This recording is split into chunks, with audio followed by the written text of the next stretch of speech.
नमस्ते दोस्तों, मेरे चैनल में आप लोग का स्वागत है। तो आज हम इस वीडियो में बात करने वाले हैं सीनियर सिटीजन सेविंग स्कीम क्या है। सीनियर सिटीजन सेविंग स्कीम ये स्कीम बुजुर्गों के लिए है और भारत सरकार के द्वारा चलाई गई एक पॉपुलर सेविंग स्कीम है। हिंदी में इसे वरिष्ठ नागरिक बचत योजना के नाम से भी जाना जाता है। पोस्ट ऑफिस या बैंक में जाकर इसका खाता आप खोल सकते हैं। इस अकाउंट को बहुत आसानी से आप खोल सकते हैं और इसमें पैसा भी जमा कर सकते हैं और निकाल भी सकते हैं। इसमें अगर आप पैसा जमा करते हैं तो 5 साल तक हर 3 महीने में आपको एक रेगुलर इनकम मिलता रहता है, एक आमदनी का सोर्स बन जाता है। ये जो इनकम है आपको हर तिमाही में 1 तारीख को आपके सेविंग अकाउंट में पहुंच जाता है। यानी हर साल 1 अप्रैल, 1 जुलाई, 1 अक्टूबर यानी 1 जनवरी को आपका ब्याज वाला जो पैसा है आपके सेविंग अकाउंट में जमा हो जाता है। उस दिन वर्किंग डे पे बैंकिंग या पोस्ट ऑफिस की छुट्टी हो तो दूसरे वर्किंग डे पे आपका पैसा आपके सेविंग अकाउंट में आ जाता है। 5 साल पूरा होने के बाद आपने जो भी पैसा जमा किया है वो पैसा भी आपको मिल जाता है। इस योजना में आपने जो भी पैसा जमा किया है वो पैसा भी आपका सेफ रहता है, यानी बचा रहता है और उस पे एक आमदनी भी आपको होती रहती है ब्याज के रूप में। दोस्तों, अगर हम किसी योजना में कोई पैसा इन्वेस्ट करते हैं तो सबसे पहले हम ये देखते हैं कि जिस योजना में हम पैसा इन्वेस्ट कर रहे हैं उसमें कितना ज़्यादा हमको रिटर्न मिलने वाला है, यानी हमको ब्याज मिलने वाला है। तो अगर हम वही बात करें कि अगर हम सीनियर सिटीजन स्कीम में अपना पैसा इन्वेस्ट करते हैं तो हमें कितना रिटर्न मिलेगा, यानी हमें कितना ब्याज मिलेगा। तो अगर हम सीनियर सिटीजन स्कीम में अपना पैसा इन्वेस्ट करते हैं तो हमें मिलता है 8.2% का वार्षिक दर से ब्याज। तो देखिए दोस्तों, अप्रैल 2023 से सरकार ने सीनियर सिटीजन स्कीम पर ब्याज बढ़ाकर 8.2% कर दी है। इसके बाद भी जो नेक्स्ट क्वार्टर जुलाई 2023 से शुरू होता है उसमें भी ब्याज में कोई सरकार ने बदलाव नहीं किए हैं। वर्तमान में भी 8.2% ही इसका ब्याज दर है, यानी इसके ब्याज दर में अभी तक कोई बदलाव नहीं हुआ है। बहुत सारे लोगों का ये सवाल होता है कि पोस्ट ऑफिस के स्कीम में तो हर 3 महीने में ब्याज दर का बदलाव होता रहता है, यानी ब्याज दर चेंज होता रहता है।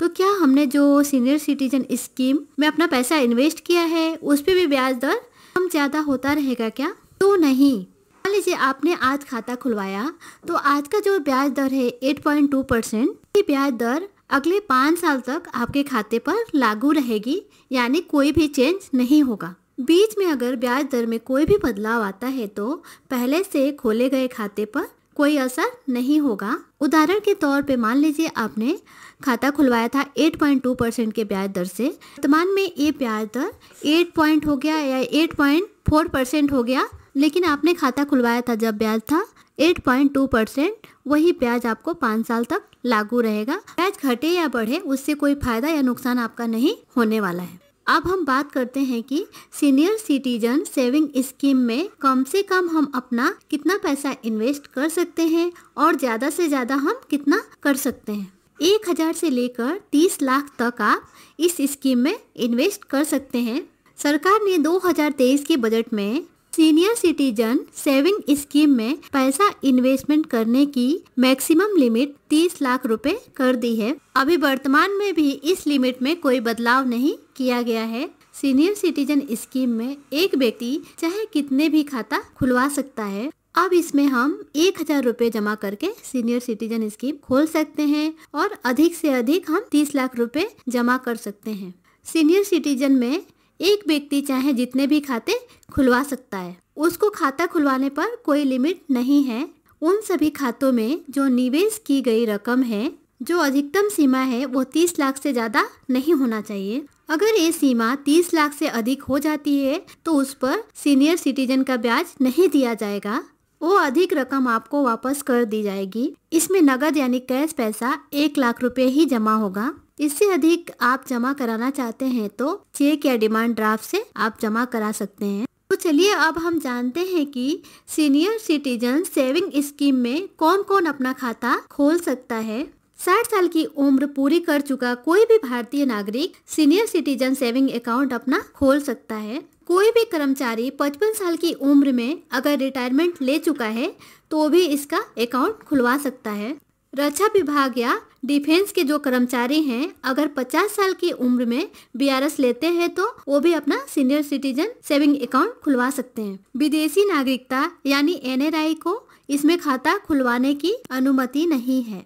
अब बात करते हैं कि हम ये अकाउंट कहाँ कहाँ खुलवा सकते हैं। भारत के किसी भी पोस्ट ऑफिस या बैंक में आप इस अकाउंट को खुलवा सकते हैं, लेकिन बेहतर यही होगा कि जिस बैंक या पोस्ट ऑफिस में आपका पहले से अकाउंट खुला हो वहीं पर आपको सीनियर सिटीजन स्कीम का अकाउंट भी खुलवाना चाहिए। इस योजना से जो भी आमदनी यानी आपको ब्याज मिलता है वो डायरेक्ट आपको सेविंग अकाउंट में ट्रांसफर किया जाता है। एक ही जगह पे दोनों अकाउंट होने पर ज्यादा सहूलियत होती है। यदि आप senior citizen saving account post office में खुलवाते हैं और पोस्ट ऑफिस में आपका कोई भी बचत खाता भी नहीं है, फिर भी आपको कोई दिक्कत नहीं आएगी।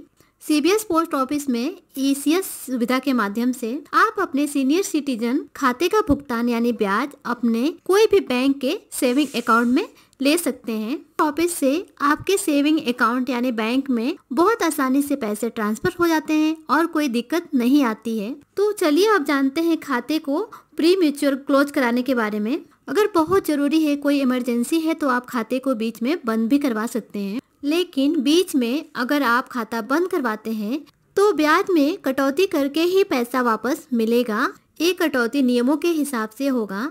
अगर आप 1 साल से पहले अपना खाता बंद करवाते हैं तो उस पे कोई भी ब्याज आपको नहीं मिलेगा। अगर पहले आप 1-2 क्वार्टर का ब्याज ले चुके हैं तो वो ब्याज आपके खाता बंद होने पर आपके प्रिंसिपल अमाउंट से कट जाएगा। अगर इस खाता को हम क्लोज करवाते हैं 1 साल के बाद यानी 1 और 2 साल के बीच में, इस केस में ब्याज तो वापस नहीं लिया जाएगा, लेकिन आपके प्रिंसिपल अमाउंट में से 1.5% की कटौती की जाएगी। मान लीजिए यदि आप 10 लाख रुपए इस स्कीम में इन्वेस्ट किए थे तो उसमें से 15,000 रुपए काट कर बाकी का अमाउंट आपको दे दिया जाएगा, लेकिन इस पैसे पे जो भी आपको ब्याज मिला है वो वापस नहीं लिया जाएगा। बात करते हैं इस अकाउंट को अगर क्लोज करवाते हैं 2 साल के बाद और 5 साल से पहले तो उस पे आपको 1% का चार्ज देना पड़ेगा। यानी आप 10 लाख रुपए उस स्कीम में जमा किए थे तो अकाउंट को क्लोज करने के बाद आपको 10,000 रुपए का पेनाल्टी के तौर पे चार्ज देना होगा। बाकी रुपए आपको वापस लौटा दिए जाएंगे। इंटरेस्ट वापस नहीं लिया जाएगा, यानी ब्याज आपसे वापस नहीं लिया जाएगा। आपने जो भी ले लिया वो आपके पास ही रहेगा। अब मान लीजिए जो पैसे आपने स्टार्टिंग में इन्वेस्ट किए थे, आपको बीच में पैसे की जरूरत नहीं हुई और आपका खाता चलते चलते 5 साल पूरा हो गया, तो उस केस में आप अपना खाता बंद करवा सकते हैं। देखिए, हर 3 महीने में आपको आपका ब्याज तो मिल ही चुका है ऑलरेडी। आपने जितने भी अमाउंट शुरू में इन्वेस्ट की थी वो पैसा आपको वापस मिल जाएगा। उसके लिए अपना पासबुक लेकर जहाँ भी आपने अकाउंट खुलवाया है उस पोस्ट ऑफिस में जाना होगा और एक विड्रॉल फॉर्म भरना होगा और आपका पैसा वापस मिल जाएगा। लेकिन कई केस में ऐसा होता है, भगवान न करे किसी की डेथ हो जाती है, तो उस केस में खाता कैसे क्लोज होगा? उस केस में जब से डेथ हुई है और जब से उनका अकाउंट खुला है, डेट से लेकर जब तक डेथ हुई है तब तक का ब्याज सहित उनको पैसे मिल जाएंगे। मान लीजिए जिसने ये खाता खुलवाया था वो अपने पति या पत्नी के साथ ज्वाइंट अकाउंट खुलवाया था, तो इसमें पोस्ट ऑफिस आपको एक और फैसिलिटी देता है कि उसमें पति या पत्नी उस अकाउंट को आगे चला सकता है। उस केस में जरूरी नहीं है कि अकाउंट को बंद ही किया जाए, लेकिन इसमें कंडीशन ये है जो पत्नी या पति हो उसकी उम्र 60 साल से ऊपर हो, तभी वो खाते को आगे चला सकता है, वरना जैसे ही डेथ होती है उस खाते को बंद करवाना पड़ेगा। अगर आपको लगता है कि पोस्ट ऑफिस की इस स्कीम में एक अच्छा ब्याज मिल रहा है तो आप इस खाते को अगले 3 साल के लिए बढ़ा भी सकते हैं। जो भी खाता आपने अगले 3 साल के लिए बढ़ाया है उस पर आपको पहले का इंटरेस्ट रेट नहीं मिलेगा, जो भी लेटेस्ट का ब्याज होगा वही आपको मिलेगा, क्योंकि आपको पता है कि पोस्ट ऑफिस का ब्याज दर हर 3 महीने में चेंज होता रहता है। कभी बढ़ जाती है, कभी घट जाती है, कभी उतना ही रहता है। इसलिए 5 साल बाद जो सीनियर सिटीजन अकाउंट का ब्याज होगा वही मानी जाएगी, ना कि 5 साल पहले की। खाता बढ़वाने का एक और आपको फायदा मिल सकता है। आपने 3 साल का जो खाता बढ़वाया है, मान लीजिए बीच में आपको कोई अर्जेंट पड़ता है और खाते को क्लोज करवाना पड़ता है तो उस केस में आपसे कोई भी पेनाल्टी चार्ज नहीं लिया जाएगा। जैसे कि आपने जो 5 साल का खाता खुलवाया था उसमें जो पेनाल्टी आपको लग रही थी वो पेनाल्टी ये 3 साल वाले खाते पर नहीं लगेगी। तो फ्रेंड्स, मेरा वीडियो अगर आपको अच्छा लगा हो तो प्लीज़ मेरे वीडियो को लाइक करिए, मेरे चैनल को सब्सक्राइब करिए। अंत में मेरा वीडियो देखने के लिए आपका बहुत बहुत धन्यवाद।